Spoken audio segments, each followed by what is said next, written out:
자, 스포츠 윤리 과목 6번째 챕터인 경기력 향상과 공정성에 대해서 배워보는 시간을 갖도록 하겠습니다.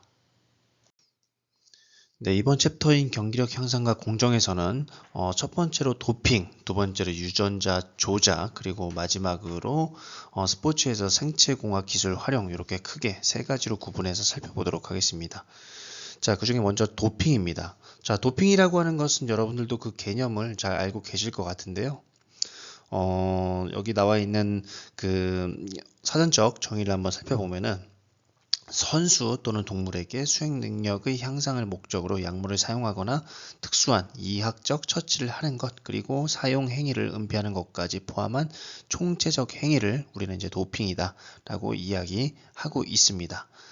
자, 세계 반도핑 기구라고 이제 와다라고 하는 기구가 있습니다. 1999년에 창설이 되었고요. 이런 그 도핑 문제가 과학기술이 발달함에 따라서 계속적으로 이제 문제가 되고 있고, 점점 이런 그 도핑 기술도 함께 발달함에 따라서 세계 반도핑 기구가 생겨나게 됐고, 우리나라도 그에 이어서 2006년에 카다라고 하는 한국 도핑 방지 위원회를 설립해 가지고 우리나라에서 이런 반도핑 활동에 적극적으로 동참을 하고 있습니다. 자, 도핑을 하는 이유는 무엇일까요? 일단은 가장 중요한 거는 경기력 향상이죠. 그래서 경기력 향상을 통해서 좋은 성적을 거두고 좋은 기록을 내고 싶은 그 인간의 욕망을 담았다라고 이야기하고 있습니다. 자, 이런 도핑 같은 경우에는 여러분들 가장 잘 알다시피 2014년 러시아 소치 동계올림픽에서 러시아가 국가 주도로 대표 선수들에게 이런 도핑을 이렇게 그 체계적으로 좀 이렇게 그 진행을 했었습니다. 그 이후에 이제 이것이 이제 들통이 나가지고 지금 현재는 러시아라는 국가명으로 이런 국제대회 출전이 금지가 되어 있고요. 현재는 러시아 올림픽위원회라는 명칭으로 참가를 하고 있습니다. 자, 도핑을 금지해야 하는 이유를 우리는 크게 네 가지로 살펴볼 텐데요. 첫 번째는 이제 공정성이고요. 두 번째는 역할 모델, 세 번째 강요, 네 번째 건강상의 부작용, 이렇게 네 개로 구분해서 살펴보도록 하겠습니다. 가장 먼저 공정성입니다. 우리가 그 스포츠라고 하는 것은 사람들에게 인기 있는 이유가 저는 그렇게 생각을 해요. 다른 어떤 우리 사회에 존재하는 모든 이제 사회 문화적, 뭐 예술적 모든 행위들과 비교해서 어, 누구든 뭐 신분이라든지 뭐 계급이라든지 아니면 경제적인 수준의 차이라든지 그런 모든 것을 초월해서 스포츠에서만큼은 굉장히 이제 0에서 시작하는, 둘 다 모두 0대 0에서 시작하는 가장 합리적이고 공정한 시합이라고 볼 수가 있겠습니다.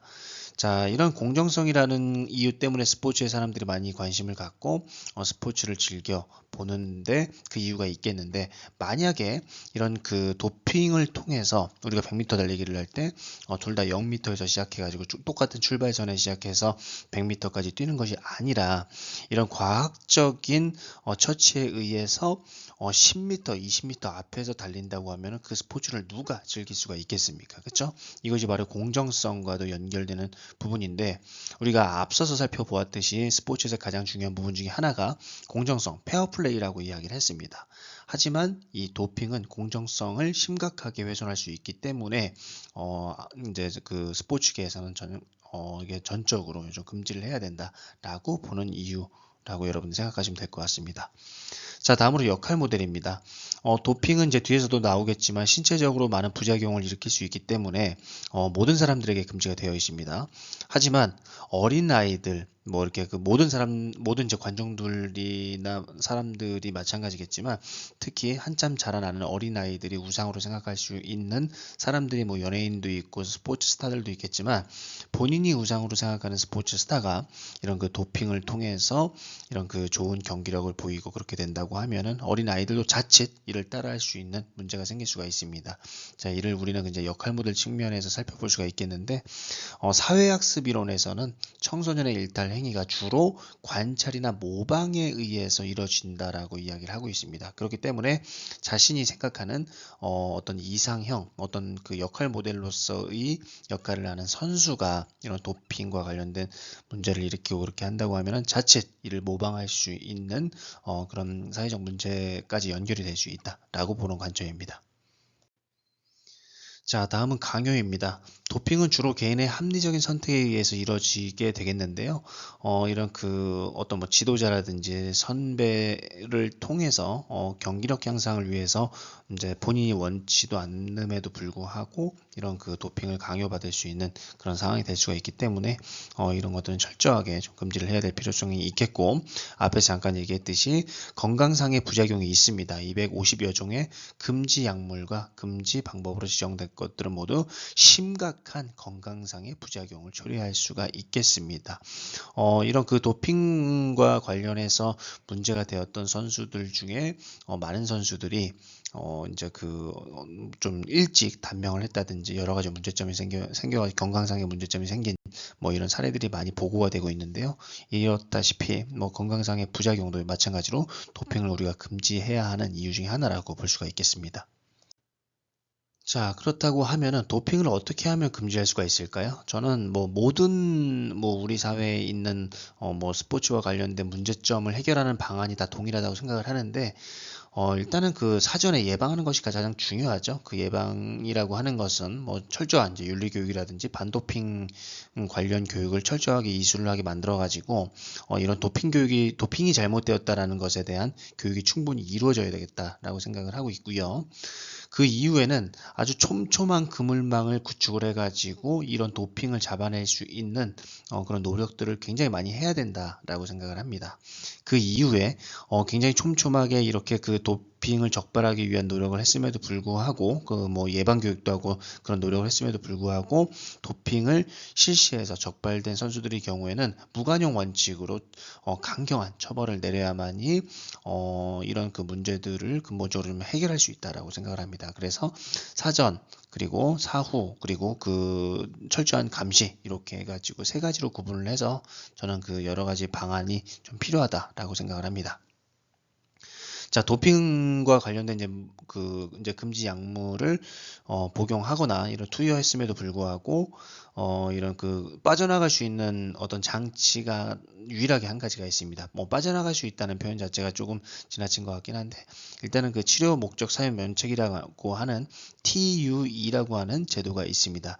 자, 이것은 이런 금지 약물이 본인이 갖고 있는 질병이나 부상을 치료하는데 반드시 필요한 물질이라고 하면은 그것을 허용을 해주는 제도를 바로 우리는 치료 목적 사용 면책이라고 이야기를 하고 있습니다.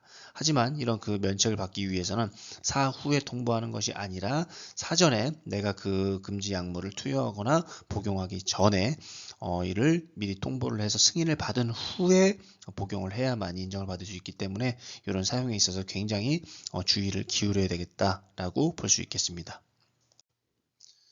자, 다음으로 유전자 조작입니다. 스포츠에서 유전자 조작의 현황을 쭉 살펴보면은 일단은 유전자 도핑이라는 개념이 무엇인지 먼저 알아야 될 필요성이 있겠죠. 유전자 도핑이라고 하는 것은 유전자 치료가 본래의 순수한 목적에서 벗어나서 운동선수들에게 자신의 능력을 증가시키기 위한 방법으로 사용되는 것을 우리는 유전자 도핑이라고 이야기하고 있습니다.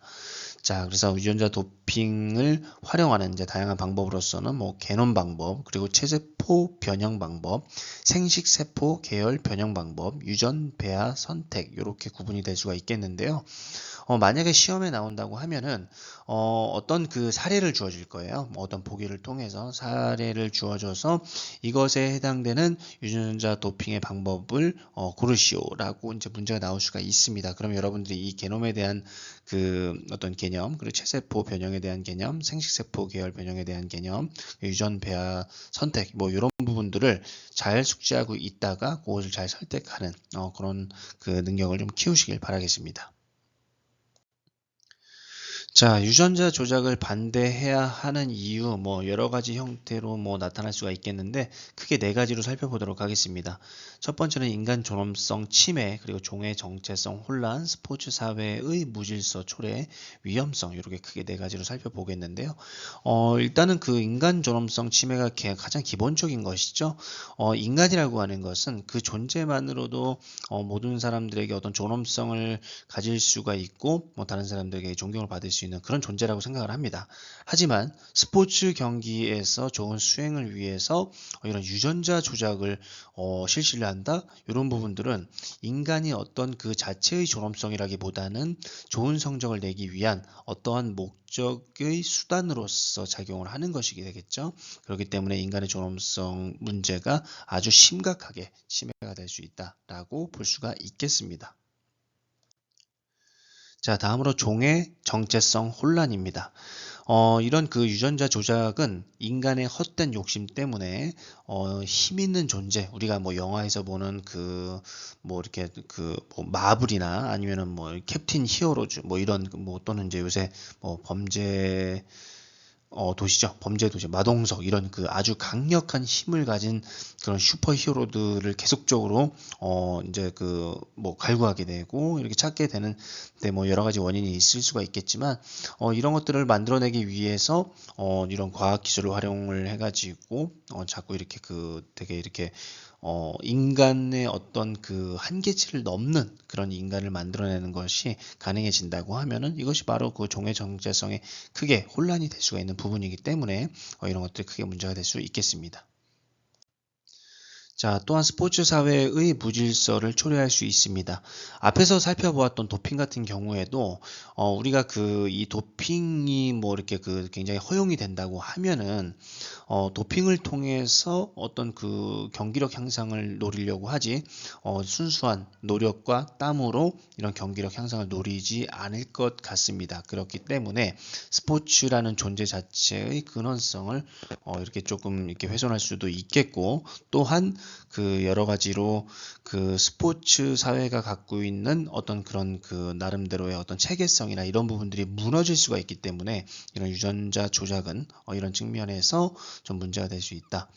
그리고 스포츠의 가치가 굉장히 떨어지고 결여가 될 수 있겠다라고 이야기하고 있습니다. 자, 마지막으로 위험성입니다. 위험성은 유전자 조작과 이런 처치가 질병을 치료하는 데는 사용이 될 수가 있겠습니다. 그렇죠? 질병 어떤 치료 목적이라면은 뭐 그럴 수도 있겠지만 이런 것들이 사실 검증이 되지 않은 방법이기 때문에 이런 것들을 계속적으로 이렇게 뭐 잘못 사용을 하거나 이렇게 검증이 되지 않은 방법으로 이렇게 활용을 하게 되면은 이런 그 어떤 심각한 건강상의 위험을 초래할 수 있다라고 볼 수가 있겠습니다. 자, 이처럼 그 심각한 문제를 야기할 수 있는 스포츠에서 유전자 조작을 방지할 수 있는 대책으로서 여기에서는 크게 네 가지로 제시를 하겠습니다. 첫 번째는 지속적 연구의 필요성이고, 두 번째는 신뢰성 있는 도핑 테스트의 개발, 세 번째 도핑과 관련된 선수의 검사를 의무화하고, 마지막으로 선수와 지도자의 윤리 교육을 실시해야 된다라고 크게 네 가지로 구분을 하겠습니다. 가장 먼저 지속적 연구의 필요성입니다. 그 여러 가지로 이제 과학 기술이 발달함에 따라서 이런 그 도핑과 관련된 기술도 함께 발달을 하겠죠. 그럼 이런 것들을 검증해내고 이를 그 추출해낼 수 있는 다양한 기술들을 계속적으로 발명하기 위한 연구들이 필요할 수가 있겠습니다. 또한 그것과 연장선상에 있다고 보여지는데, 신뢰성 있는 도핑 테스트를 좀 지속적으로 개발을 해가지고 철저한 검증을 할 수 있는 그런 그 체계성 시스템을 잘 만들어야 되겠다라고 생각을 하고 있습니다. 자, 또한 선수의 도핑 검사를 의무화해야 되겠습니다. 유전자 도핑을 실시한 선수와 그렇지 않은 선수를 판단해내는 것은 이제 여기에서 얘기하는 그 이제 어떤 적극적인 방법으로 될 수는 있겠지만 이것보다는 사실 그 사전에 이런 유전자 도핑 자체가 일어나지 않도록 예방을 하는 것이 더 중요하다라고 볼 수가 있겠습니다. 또한 선수와 지도자의 윤리 교육을 강력하게 실시를 해가지고 이런 유전자 도핑이 일어나지 않도록 그 어떤 인식을, 사회적 인식을 강하게 심어주는 것, 이런 것이 굉장히 중요하다라고 이야기하겠습니다. 자, 마지막 챕터입니다. 스포츠에서 생체공학 기술을 활용하는 것입니다. 스포츠에서 과학기술의 범주는 굉장히 다양하게 나타날 수가 있겠는데, 안전을 위한 기술이라든지 감시를 위한 기술, 수행 증가를 위한 기술이 나타날 수가 있겠죠. 최근에 이제 우리 사회가 안전과 관련된 가치가 굉장히 중요한 가치로 인정을 받고 있는데요. 이런 그 스포츠 상황에서 선수들을 보호하기 위한 그런 안전을 위한 기술은 굉장히 중요하다. 그래서 계속적으로 이렇게 발달시켜야 된다라고 생각을 하고 있고요. 그 다음에 감시를 위한 기술, 앞에서 앞에서 얘기했던 그 뭐 도핑이라든지 아니면 유전자 조작이라든지 이런 부분들에 있어서 계속적인 이제 감시를 위한 기술을 향상시키는 것도 굉장히 중요한 과업이다라고 볼 수가 있겠습니다. 또한 그 수행 증가를 위한 기술 측면에서 살펴보게 되면은 선수들이 지니고 있는 기량을 최대화시킬 뿐만 아니라 인간의 도전 정신을 고무시키는데 긍정적인 영향을 미칠 수 있기 때문에 이런 합법적인 범위 내에서 당연히 이제 불법적인 영역까지 넘어가면 안 되겠고요. 이런 합법적인 범위 내에서 수행 증가를 위한 기술을 향상시키는 것도 굉장히 중요하다라고 볼 수가 있겠습니다. 그래서 이런 그 생체공학 기술과 관련된 과학 기술이 발달시키게 되면은 나타나는 긍정적인 효과로서 기록의 객관성과 신뢰성을 높일 수가 있겠죠. 이를 측정하기 위한 방법이 향상되기 때문에 또한 운동선수의 안전과 부상 방지에 도움을 준다라고 아까 안전을 위한 기술과 연관시켜서 생각을 해볼 수가 있겠습니다. 또한 오심과 편파 판정을 최소화해서 경기의 공정성을 향상시킨다라고 볼 수가 있겠는데 이제 올해부터 우리나라 그 KBO 리그 한국 프로야구 리그에서 이런 그 ABS 시스템 자동 볼 판정 시스템을 도입을 하고 있죠. 이제 그래서 오심과 편파 판정을 최소화하기 위한 노력인데 이것도 사실 처음 시행하다 보니까 이제 문제점들이 없진 않은 것 같습니다. 나타나고 있죠. 하지만 시간이 지나면서 이런 그 과학 기술이 발달됨에 따라서 해결될 문제라고 생각을 하고 있습니다. 자, 이제 그 다음으로 이제 전신 수영복 착용 논란과 의족 장애인의 일반 경기 참가 논란 이 두 가지 사례를 좀 들어가지고 생체공학 기술 활용이 어디까지가 우리가 허용할 수 있는 범주라고 볼 수 있을까라는 고민을 계속 해볼 수가 있겠는데요. 2008년 베이징 올림픽 수영 경기에서 세계 신기록이 25개가 나왔는데 그 중에 23개의 기록이 최첨단 수영복 LGR 레이서를 착용한 선수들에 의해서 수립되었다라고 그 결과가 나타나고 있습니다. 그렇기 때문에 결국에는 인간의 노력이 아니라 전신 수영복의 어떤 부력이라든지 다양한 과학 기술을 활용한 이런 그 최첨단 기술들이 활용된 수영복이 바로 이 기술을 어떤 기록을 갱신하는 결정적인 요인이었다라고 볼 수가 있겠죠. 그래서 우리가 앞에서 살펴보았던 어떤 그 도핑이라든지 유전자 조작과 관련해서 우리가 반대를 하는 이유가 뭐였나요? 바로 가장 중요한 페어플레이, 공정성이라고 이제 말씀을 드렸는데 이것도 마찬가지 개념에서 공정성 추구에 위반이 된다라고 판단이 돼가지고 2010년도부터 국제수영연맹은 최첨단 수영복 착용을 엄격하게 금지를 하고 있습니다. 자, 또한 의족 장애인의 일반 경기 참가 논란이 나타나고 있습니다. 피스토리우스라고 하는 육상 선수인데요. 장애를 지닌 선수가 일반 선수들과 함께 경기에 참여함으로써 도전 정신을 이렇게 그 도전 정신과 관련된 가치를 불러일으키는 데는 굉장히 중요한 의미를 지니고 있다라고 생각을 하고 있겠지만 이것도 마찬가지로 의족 장애인 선수의 무릎 아래는 우리 신체가 아니라 어떤 그 과학 기술을 통해서 나타난 이런 그 기술이라고 볼 수가 있겠죠. 그렇기 때문에 인간의 어떤 노력과 땀으로써 이루어진 것이 아니라 그 과학 기술의 발달에 따라서 의족 장애인 선수의 기록이 향상될 수 있는 부분이 일반 선수들보다 굉장히 많기 때문에 특히나 육상 경기는 뭐예요? 이 다리와 관련된 어떤 근력이라든지 이런 다양한 기능들이 굉장히 중요하기 때문에 더욱더 문제가 될 수 있다고 생각을 합니다. 자, 이렇게 해서 그 경기력 향상과 공정성과 관련된 내용을 학습해 보았는데요. 우리가 스포츠 상황에서 이런 그 공정성을 이런 그 확보하기 위한 많은 노력들 굉장히 중요하다라고 생각을 합니다. 그래서 이제 경기력 향상도 중요하겠지만 그것이 인간의 노력과 땀으로서 만들어낸 것이 아니라 과학 기술의 발달로 인해서 나타난 것이라고 하면은 우리가 다시 한번쯤은 좀 생각해 봐야 되겠다라고 말씀을 드리고 싶습니다. 자, 다음 영상에서는 스포츠와 인권에 대해서 알아보도록 하겠습니다.